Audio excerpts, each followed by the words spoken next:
Hello guys, welcome back to our YouTube channel coffee with Aarti. तो आज हम लेके आए हैं अपनी नेक्स्ट बुक की समरी, जिसका नाम है who will cry when you die, written by Robin Sharma.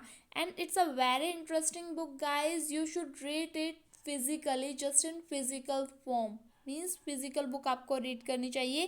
काफ़ी इंटरेस्टिंग बुक है, काफ़ी लेसन्स आपको इससे सीखने को मिलेंगे।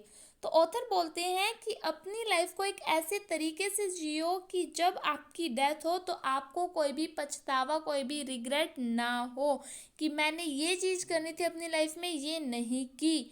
आप जब पैदा होते हो तो सिर्फ आप ही एक ऐसे पर्सन होते हो जो रो रहे होते हो, और बाकी के सारे पर्सन्स काफ़ी खुश होते हैं, खुशी मना रहे होते हैं। एंड आपकी डेथ होती है, उसके टाइम पे अपोजिट होना चाहिए कि आप बहुत ज़्यादा खुश हो कि आपने अपनी लाइफ में जो भी किया अच्छा किया। आपको किसी भी चीज़ का पछतावा नहीं होना चाहिए। एंड और बाकी के सारे लोग रो रहे होंगे क्योंकि उनको आपकी वैल्यू पता चल रही होगी। उन्होंने एक काफ़ी इम्पोर्टेंट पर्सन अपनी लाइफ में से लूज़ किया है, इसलिए वो रो रहे होंगे। तो आज के टाइम में अगर हम देखें तो हमारी मोस्ट इम्पॉर्टेंट चीज़ है वो क्या हो गई है, मनी। लोगों से ज़्यादा मनी मैटर करने लग गई है करंट टाइम में। लोगों के पास इतना भी टाइम नहीं है कि वो अपने रिलेटिव से, अपने नेबर से, फ्रेंड से फिजिकली मिल सके, फेस टू फेस उनसे इंटरेक्ट कर सके। क्योंकि आज के टाइम में जो कोई भी पर्सन है वो पैसे के पीछे इतना भाग गया है, भागा जा रहा है, और अपनी बिजी लाइफ के अंदर इतना इन्वॉल्व हो गया, इतना बिजी हो गया है कि उसके पास अपने इम्पोर्टेंट पर्सन के लिए, जो पर्सन उनकी लाइफ में सबसे ज़्यादा मैटर करते हैं, उनके लिए भी टाइम नहीं है। तो हमें अपनी ये हैबिट तो सुधारनी ही है कि हमें फिज़िकली लोगों से मिलना चाहिए, उनसे इंटरेक्ट करना चाहिए, गुड रिलेशंस बिल्ड करने चाहिए।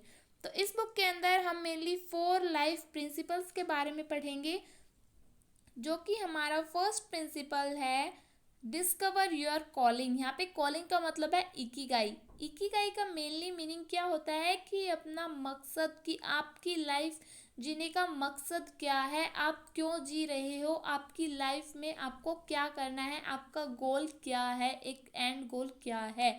और अगर आपको इकिगाई वर्ड के बारे में और भी ज़्यादा इन्फॉर्मेशन चाहिए तो हमारी प्रीवियस वीडियो थी जिसके अंदर हमने इकिगाई बुक को कंप्लीट डिटेल में रीड आउट किया था, कंप्लीट समझा था इकिगाई बुक को। ये एक जापानीज सीक्रेट है। तो अगर आपको और भी इकिगाई के बारे में इंफॉर्मेशन चाहिए तो प्लीज़ उस वीडियो पे जाइए और उसे देखिए।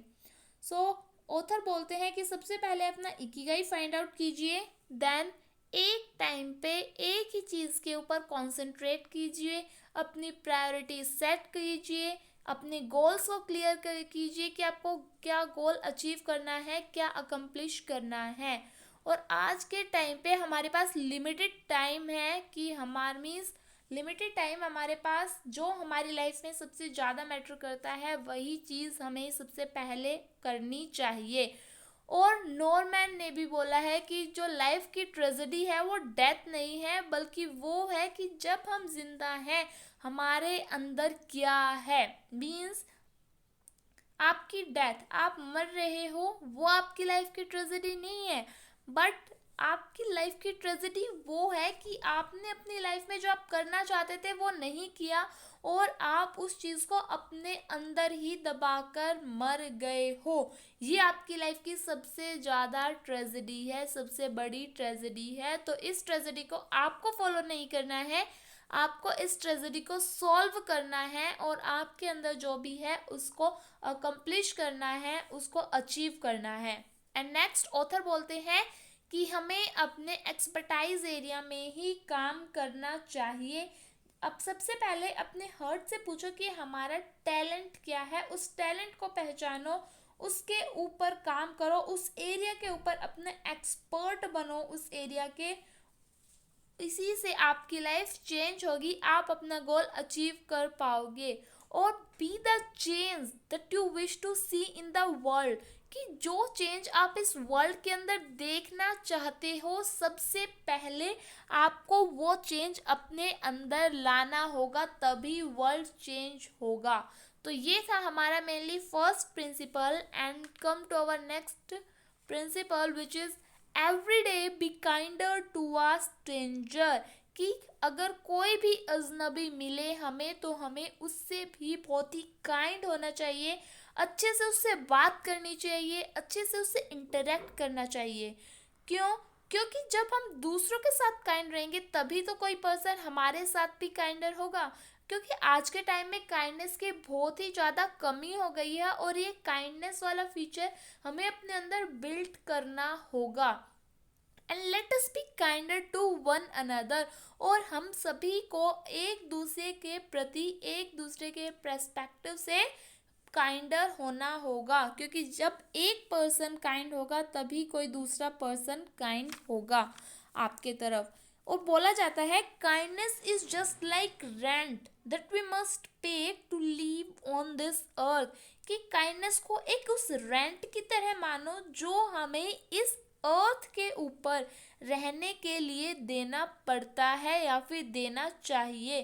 तो काइंडनेस को एक उस फीचर की तरह मानो, उस रेंट की तरह मानो, जो हमें अपनी ज़िंदगी को जीने के लिए, अच्छे से टाइम स्पेंड करने के लिए इस अर्थ के ऊपर हमें वो रेंट देना होगा।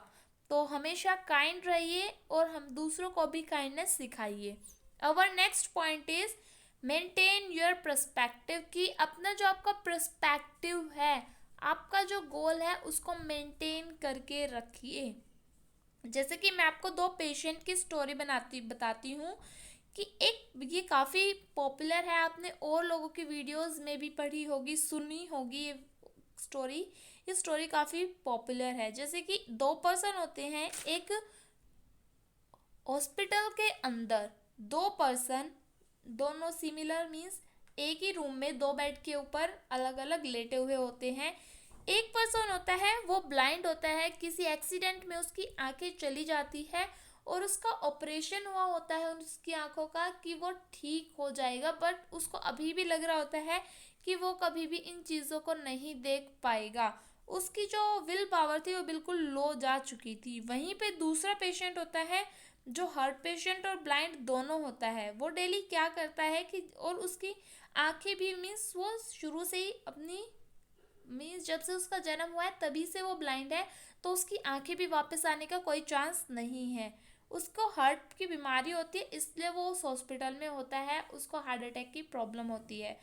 तो वो क्या करता है, जो हमारा सेकंड पर्सन होता है वो डेली जाता है विंडो के पास और उस दूसरे ब्लाइंड पर्सन को, जिसकी आंखों का ऑपरेशन हुआ होता है, उसको डेली बताता है कि बाहर देखो कितना अच्छा नज़ारा है। तो उसको डेली बताता है कि ग्रीनरी है, इतनी सारी चीज़ें हैं यहाँ पे वर्ल्ड में देखने लायक।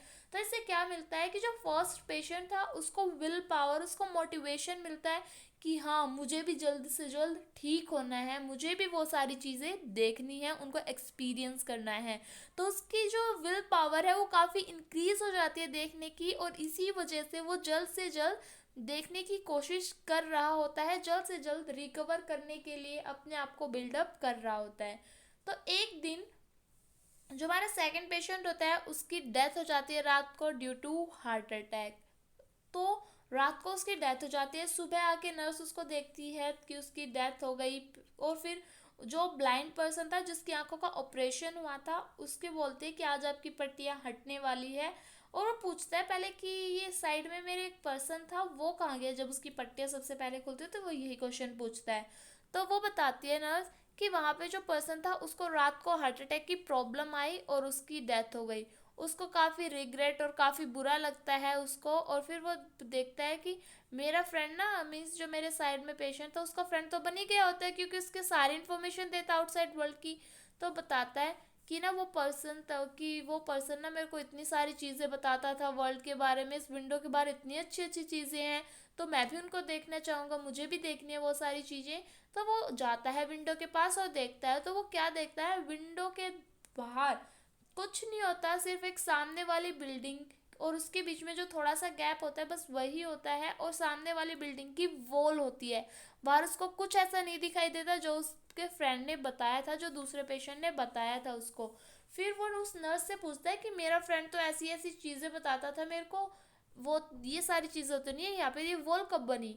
तो वो नर्स बताती है कि जो वॉल है ये तो काफ़ी टाइम से, बहुत साल हो गए इसको बने, और ये आज की नहीं बनी हुई। और जो आपके साइड में पेशेंट था जिसकी हार्ट अटैक की वजह से डेथ हो गई, वो भी ब्लाइंड पर्सन था, उसको भी कुछ नहीं दिखता था, वो सिर्फ आपको जल्द से जल्द रिकवर कराने के लिए आपको मोटिवेट कर रहा था, आपको फिजिकली मेंटली स्ट्रॉन्ग बनाने की कोशिश कर रहा था, और इसीलिए उसने ये सब किया। तो उसको काफ़ी रिग्रेट होता है और वो काफ़ी खुश भी होता है कि मेरे फ्रेंड ने मेरे को विल पावर दी कि मैं आज अपनी आंखों से सब कुछ देख पाता हूँ। तो ये थी 2 पर्सन की स्टोरी, जिसमें जो फर्स्ट पेशेंट था वो ब्लाइंड था, सेकंड हार्ट पेशेंट और ब्लाइंड दोनों था। तो जो हार्ट पेशेंट था उसका मेन गोल क्या था कि उसके जो साइड में बेड वाला पर्सन है उसको ब्लाइंड से अनब्लाइंड बनाना, उसकी विल पावर मीन्स जागरूक करके, जगा के, उसको मोटिवेट करके, उसको फिजिकली मेंटली स्ट्रॉन्ग करना कि वो जल्द से जल्द ठीक हो जाए। और वो अपने गोल में सक्सेसफुल भी हुआ था, और वो जब मरा तो उसको कोई भी रिग्रेट नहीं हुआ क्योंकि उसने पर्सपेक्टिव मेंटेन करके रखा था। तो ये थी 2 पेशेंट की स्टोरी। आई होप काफ़ी मोटिवेटिव स्टोरी रही होगी। और नेक्स्ट पॉइंट ऑथर बताते हैं कि जब हम अपनी खुशी को दूसरों के साथ शेयर करते हैं तो हमारी खुशी दुगनी डबल हो जाती है, और जब हम अपने दुख को दूसरे के साथ शेयर करते हैं तो वो हाफ हो जाती है। तो यही हमें हमेशा फॉलो करना चाहिए, यही प्रिंसिपल।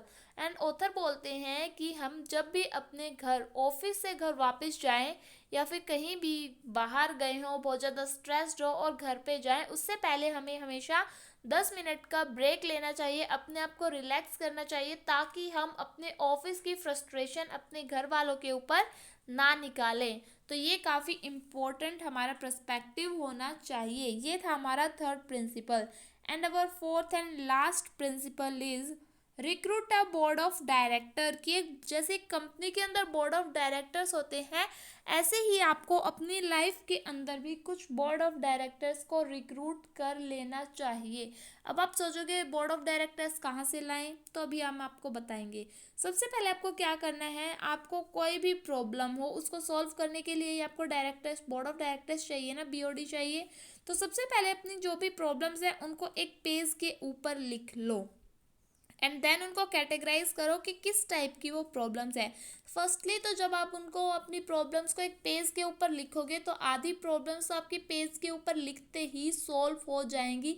ये एक साइंटिफिक वे, एक रिसर्च्ड वे माना गया है। जब आप किसी भी चीज़ को, अपनी सारी प्रॉब्लम्स को एक पेज के ऊपर लिख देते हो तो उनमें से 2 या 3 प्रॉब्लम्स तो ऐसी होती है जो बेफालतू की होती हैं, मीन्स फालतू की होती हैं, और वो तो ऐसे ही सोल्व हो जाती हैं, उनको तो हम ऐसे ही लिस्ट से हटा देते हैं।